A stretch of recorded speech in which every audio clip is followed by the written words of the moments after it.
Hello दोस्तों, इस video में हम बात करेंगे कुछ इंपॉर्टेंट पॉइंट्स के बारे में द रूडेस्ट बुक एवर से, जिसके ऑथर श्वेताब गैंगवार हैं। तो शुरू करते हैं। You are a product. आप चाहे अमीर हो, जीनियस हो, टैलेंटेड हो, अच्छे हो, कितने भी स्ट्रांग हो, दुनिया आपका कभी ना कभी फ़ायदा उठाएगी, आपको परेशान करेगी। तो क्या आप उसके लिए तैयार हो? हम सब एक प्रोडक्ट है जिनके साथ एक उम्मीद जुड़ी हुई है कि हम अपनी मर्ज़ी से अपनी जॉब, करियर, रिलेशनशिप और माहौल चूज़ करेंगे, और जितने अच्छे चॉइसेस करेंगे हम उतने ही अच्छे प्रोडक्ट हैं। लेकिन ऐसा हो नहीं पाता, क्योंकि बचपन से हमें सिर्फ यही सिखाया है कि क्या सोचना है, कभी ये नहीं सिखाया है कि कैसे सोचना है। इसलिए हम बेमतलब की बातों में फंस जाते हैं और निकल नहीं पाते। जिन लोगों को क्या सोचना है ये सिखाया जाता है, वो हमेशा दूसरों से अपनी प्रॉब्लम्स के सोल्यूशन पूछते हैं, जबकि जिनको कैसे सोचना है ये सिखाया जाता है, वो अपनी प्रॉब्लम्स के सोल्यूशन खुद सोचते हैं। इसमें बहुत बार पेरेंट्स की भी गलती होती है, क्योंकि उन्हें लगता है कि उन्हें दुनिया के बारे में सारी चीज़ें मालूम है और वो पेरेंट्स बनने के लिए रेडी है, जबकि वो वही चीज़ें अपने बच्चों को सिखाते हैं जो उन्हें किसी और ने सिखाई है। हम बहुत बार ऐसे ही मान लेते हैं कि अगर कोई एज में बड़ा है तो वो समझदार होगा, जबकि ऐसा हमेशा होता नहीं। वो एक्चुअल में बच्चे ही होते हैं जिनकी सिर्फ एज बढ़ गई है। You want to be special. हम सबको स्पेशल बनने की इच्छा होती है, लेकिन हमें लगता है कि स्पेशल होना मतलब स्पेशल पैदा होना, या किसी का हमें बोलना कि हम स्पेशल है। लेकिन ऐसा होता नहीं। स्पेशलनेस को अर्न करना पड़ता है। जब भी हम मेहनत, डिसिप्लिन और फोकस से कुछ अचीव करते हैं, तब हमें खुद पे भरोसा आता है कि हम किसी चीज़ के काबिल है और हमें लगता है कि हम स्पेशल है। अगर आप किसी और पे डिपेंडेंट हो कि कोई आपको आके बोलेगा कि आप स्पेशल हो, इसका मतलब आपने खुद से कुछ भी अचीव नहीं किया है अपने आप को बोलने के लिए कि आप खुद स्पेशल हो, केपेबल हो। जैसे एक नौकर और मालिक का रिलेशन होता है। मालिक को नौकर चाहिए होता है स्पेशल फील करने के लिए, और नौकर को मालिक की तारीफ चाहिए होती है स्पेशल फील करने के लिए। रिजेक्शंस। हमारी लाइफ के रिजेक्शंस, फेलियर्स और लॉसेस हमें साइकोलॉजिकली शेप कर देते हैं अगर हमें उनसे डील करना नहीं आता है तो। रिजेक्शन लाइफ का एक पार्ट है और हमें रिजेक्शंस को लेकर अपना नज़रिया बदलना पड़ेगा कि रिजेक्शंस नॉर्मल है। जब भी हमें रिजेक्शन मिलता है, या तो हम एक्सेप्ट कर लेते हैं कि हम लूज़र हैं, या हम डिसाइड करते हैं कि सक्सेसफुल बन के दुनिया को प्रूव करेंगे कि हम उनसे बेटर है, या हम ब्लेम करना शुरू कर देते हैं कि दुनिया बहुत ख़राब है।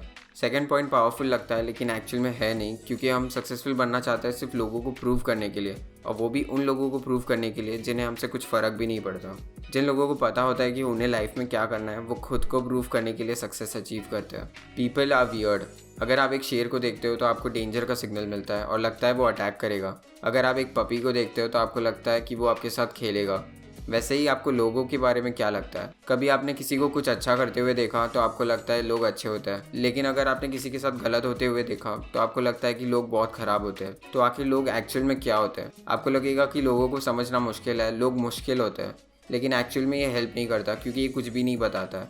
लोग स्टूपिड होते हैं, ये बहुत नेगेटिव हो गया, और लोग अच्छे हैं, ये बहुत पॉजिटिव। तो इससे अच्छा लोग अजीब होते हैं। पीपल आर वियर्ड, ये एक बेटर पर्सपेक्टिव है, क्योंकि वियर्ड ना ही पॉजिटिव होता है ना नेगेटिव। लोगों को अपने आप को वियर्ड बोलने में कोई प्रॉब्लम नहीं होती है। लोग अजीब होते हैं, ये समझने से आप लोगों को कुछ भी करने के लिए अलाउ कर देते हो और जज नहीं करते। किसी ने अगर आपको रिजेक्ट कर दिया तो लोग अजीब होते हैं, ये सोच के फ्री होकर आप सीधा आगे बढ़ सकते हो। How your self dies. जब हम छोटे होते हैं तब हम दूसरों को डिसाइड करने देते हैं कि हम केपेबल है या नहीं। जैसे आपने एग्ज़ाम में अच्छा परफॉर्म किया, ये आपको पता है, फिर भी आप टीचर के कंफर्म करने का इंतज़ार करते हो। आप टीचर को पावर देते हो ये बताने के लिए कि आप में काबिलियत है भी या नहीं। हम बड़े तो हो जाते हैं, लेकिन हमारी ये आदत जाती नहीं है। हमें लाइफ में कुछ करना तो है, लेकिन क्या करना है ये पता नहीं होता। तो हम जिन लोगों से अप्रूवल चाहते हैं, उन लोगों को जो पसंद होता है वो करने लग जाते हैं, और ऐसे हम खुद की आइडेंटिटी को ही मार देते हैं। Screw happiness. हमारे जो भी एक्शंस होते हैं उसके पीछे हमारा मोटिव हमेशा हैप्पीनेस होता है। हम कभी भी सेटिस्फैक्शन और हैप्पीनेस के डिफरेंस को समझ नहीं पाते।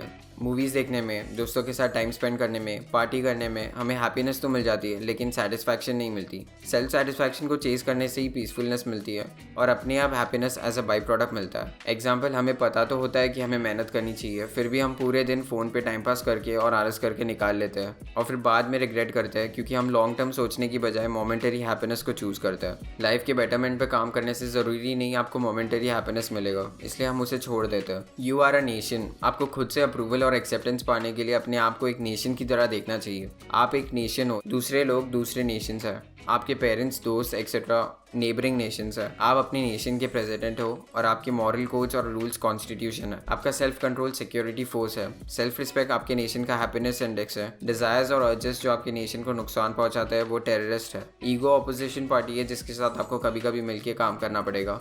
और सेल्फ सेटिस्फैक्शन आपको अपने नेशन की प्रोग्रेस से मिलता है। आप नहीं चाहते हो कि कोई भी बाहर का नेशन आए और आपके नेशन पे रूल करे, इसलिए आप खुद अपने नेशन की अथॉरिटी बनते हो और आपको समझ में आता है कि नेशन के लिए क्या सही है क्या गलत है। स्क्रू या हीरोज़, हमें आदत होती है चीज़ों को सिंपल कर देने की, इसलिए हम लोगों को भी डिवाइड कर देते हैं, कोई अच्छा है तो कोई बुरा, कोई हीरो है तो कोई विलेन, जबकि ये एक्चुअल में ऐसा होता नहीं है। लोग पूरी तरह अच्छे या पूरी तरह बुरे नहीं होते। जब भी हम किसी को अपना हीरो या रोल मॉडल बोल देते हैं तो हम उसको इंसान से ऊपर मान लेते हैं और अज्यूम कर लेते हैं कि वो बहुत अच्छा है और कोई बुरे काम नहीं कर सकता, जबकि ऐसा नहीं होता है। हीरो सिर्फ एक फिक्शनल कैरेक्टर है जो रियल वर्ल्ड में एग्जिस्ट नहीं करता। जब हम इंसानों को इंसानों की तरह देखने लग जाते हैं तब हम उनसे अनएक्सपेक्टेड भी एक्सपेक्ट कर सकते हैं। Admire, never follow. जब भी हम किसी को फॉलो करते हैं हम उनको कॉपी करने लग जाते हैं और उनकी गलतियों को डिफेंड करने लग जाते हैं, क्योंकि हमें लगता है कि वो परफेक्ट है। बट कोई भी परफेक्ट नहीं होता, कोई भी नहीं। हमें फॉलो करने की बजाय जो भी स्किल क्वालिटी हमें पसंद है उसको एडमायर करना चाहिए और वो सीखने की कोशिश करनी चाहिए। ऐसा कोई भी इंसान नहीं है जिससे आप 100% हर बात पे एग्री करोगे, ऐसा कोई भी इंसान नहीं है जिससे आप 100% हर बात पे डिसएग्री करोगे, और ऐसा कोई भी इंसान नहीं है जिससे आप कुछ नया नहीं सीख सकते। ये 3 फैक्ट्स है लाइफ के। Learning how to think. बचपन में जब भी हमें कुछ जानना होता था तो पेरेंट्स, टीचर्स, फ्रेंड्स हमें एक इन्फॉर्मेशन का पैकेट दे देते थे जिससे हम सेटिस्फाई हो जाए और हम उसे सीधा मान लेते थे बिना डाउट किए या क्वेश्चन किए कि जो भी बताया है वो सही भी है या नहीं। अगर आपको इंटेलिजेंट बनना है तो पहले आपको एक्सेप्ट करना पड़ेगा कि आपको कुछ भी नहीं पता या जो भी पता है वो शायद गलत है। कैसे सोचना है ये सीखने के लिए आपको 2 चीज़ों की ज़रूरत है। पहला, जो भी आपको इन्फॉर्मेशन पैकेट्स दिए हैं उनको फेंकना पड़ेगा। दूसरा, आपको एक्चुअल डेटा पर रिलाई करके सब कुछ जानना पड़ेगा, ना कि उस डेटा के बारे में आप क्या फील करते हो उस पर। आप तभी सीखना शुरू करोगे जब आप सीखने के लिए ओपन रहोगे। तो ये थी कुछ इंपॉर्टेंट बातें द रूडेस्ट बुक एवर से। आपको डेफिनेटली ये बुक पढ़नी चाहिए अगर आपने नहीं पढ़ी है अब तक। तो अगर आपको रीडिंग की हैबिट नहीं है तो आप इस बुक से स्टार्ट कर सकते हो, क्योंकि सब कुछ बहुत सिंपल और क्लियर तरीके से लिखा है। आपको बार बार डिक्शनरी खोलने की ज़रूरत नहीं पड़ेगी। अगर आपको वीडियो इन्फॉर्मेटिव लगा तो लाइक करो, शेयर करो अपने दोस्तों के साथ जिनको आपकी तरह कुछ नया सीखने में इंटरेस्ट है। चैनल को सब्सक्राइब करो ऐसे एजुकेशनल वीडियोस देखने के लिए। And thank you for watching.